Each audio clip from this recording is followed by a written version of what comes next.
నమస్తే. తెలంగాణ ముఖ్యమంత్రి రేవంత్ రెడ్డి త్వరలోనే జిల్లాల పర్యటనకు ఆయన శ్రీకారం చుట్టబోతున్నారు. దీనికి సంబంధించి ఫిబ్రవరి 2వ తేదీ నుంచి ఆయన జిల్లా పర్యటన ఉండబోతుంది. మొత్తం ఈ పర్యటన వెనుక ఉన్నది ఒకే ఒక టార్గెట్. పార్లమెంటు ఎన్నికల్లో 17 సీట్లకు గాను 12 సీట్లు ఖచ్చితంగా గెలిచి తీరాలి. ఇది ఇప్పుడు ఆయన ముందున్నటువంటి టాస్క్. దీనికి సంబంధించి ఫిబ్రవరి 2వ తేదీన ఆదిలాబాద్ జిల్లా ఇంద్రవెల్లిలో భారీ బహిరంగ సభ ఏర్పాటు చేశారు. చాలా కీలకమైనటువంటి పరిణామం. వాస్తవానికి తెలంగాణలో టీపీసీసీ అధ్యక్షులుగా బాధ్యతలు స్వీకరించిన తర్వాత సెంటిమెంట్గా ఆయన మొదటి సమావేశాన్ని 2021 ఆగస్టు 9న ఆదిలాబాద్ జిల్లా ఇంద్రవెల్లిలోనే ఏర్పాటు చేశారు. అక్కడ ఆయనకు చాలా సెంటిమెంట్ ఉందట. ఇలాంటి క్రమంలో సీఎంగా బాధ్యతలు స్వీకరించిన తర్వాత జిల్లాల పర్యటన మొదటిసారి. ఇటువంటి సందర్భంలో ఇంద్రవెల్లి బాగా కలిసి వచ్చినటువంటి అంశంగా ఆయన తీసుకున్నారు.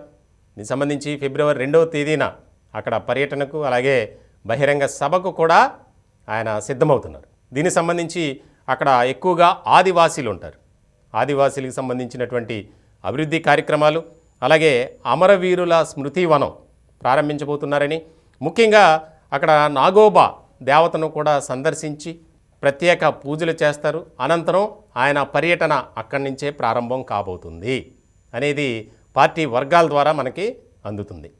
ముఖ్యంగా రేవంత్ రెడ్డి తీసుకున్నటువంటి చొరవ ఏదైతే ఉందో తెలంగాణ రాష్ట్రంలో కాంగ్రెస్ పార్టీ అధికారంలోకి రావటానికి చాలా కీలకమైనటువంటి పాత్ర పోషించారు రేవంత్ రెడ్డి.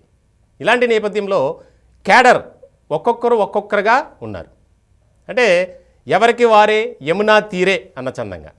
ఇలాంటి సందర్భంలో అందరినీ ఒక ఐక్యంగా తీసుకురావటానికి కానీ ఏకతాటిపైకి నడిపించడంలో చాలా సక్సెస్ అయ్యారు రేవంత్ రెడ్డి. ఇలాంటి నేపథ్యంలో ముఖ్యమంత్రిగా అవకాశం ఇచ్చినటువంటి అధిష్టానానికి ఆయన ఒక ప్రామిస్ చేశారు. రానున్నటువంటి పార్లమెంట్ ఎన్నికల్లో ఖచ్చితంగా 12 స్థానాలకు తక్కువ కాకుండా గెలిచి మీకు గిఫ్ట్గా ఇస్తామని.